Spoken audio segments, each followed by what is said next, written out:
soal berikutnya. Jadi kalau soal berikutnya ini seperti yang kakak jelaskan ya, kalau dalam bahasa Indonesia itu fokus dulu di soalnya. Jangan sampai kalian langsung baca teksnya dan itu akan kemakan waktu. Jadi perhatikan contohnya di situ yang dijelaskan adalah mengenai penggunaan tanda baca. Jadi di soal dia mintanya penggunaan tanda baca. Dan tanda baca kan ada banyak ya, kayak tanda koma, tanda petik dua, tanda hubung, dan seterusnya. Nah, di sini yang diminta itu adalah yang tidak tepat. Berarti kalau kita perhatikan, di sini yang salah yang kita cari. Nah, kalau misalnya untuk penggunaan tanda baca yang tidak tepat, biasanya ya kakak analisis itu kalian harus cek itu di tanda komanya saja. Kenapa? Karena kebanyakan di soal yang tidak tepatnya itu dia salahkan di tanda baca koma. Biar adik-adik kayak tidak pusing dan kemakan waktu. Nah, kalau misalnya untuk penggunaan tanda koma ada catatan buat adik-adik. Nah, sekarang kalau misalnya kakak jelaskan ada yang namanya konjungsi. Jadi konjungsi itu dia masuknya kata hubung. Kata hubung itu posisinya ada dua, ada yang di awal dan ada yang di tengah. Jadi nggak boleh ada yang di akhir ya, karena kalau di akhir apa yang mau dihubungkan? Nggak mungkin tanda titik. Jadi ingat konjungsi itu cuma dua posisi, jadi di awal atau tidak di tengah.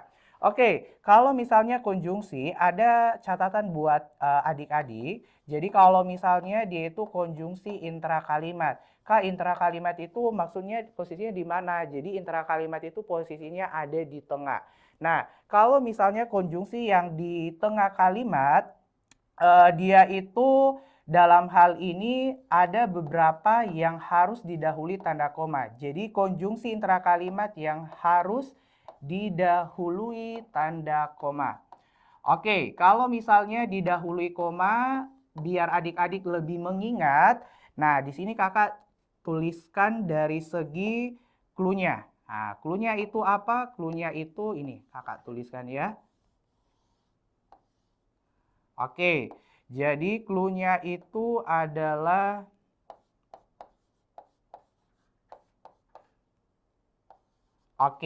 clue-nya itu adalah TSM ya.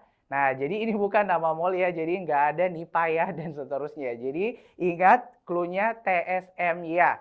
Nah, jadi kita lihat untuk yang pertama, dia kasih clue huruf T. Berarti dalam hal ini ada yang tahu enggak? Kalau misalnya huruf T itu konjungsi apa kira-kira?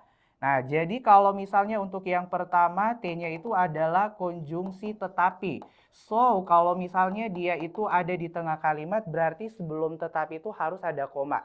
Jadi seperti ini. Jadi kalau misalnya tidak ada koma itu benar atau salah? Salah. Karena ingat, dia itu masuk dalam konjungsi tengah kalimat yang harus didahului tanda koma.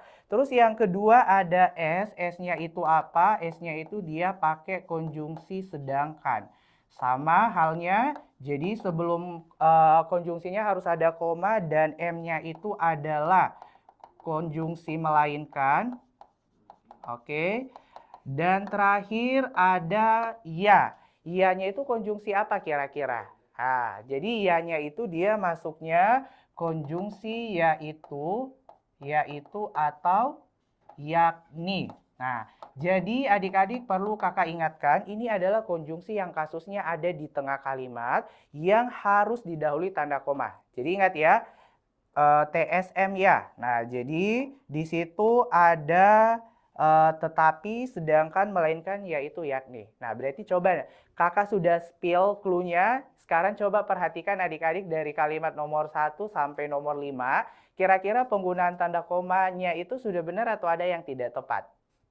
Nah, kakak sarankan biar tidak kemakan waktu, lihat dulu di kalimatnya yang ada pakai konjungsi yang kakak tuliskan di slide-nya.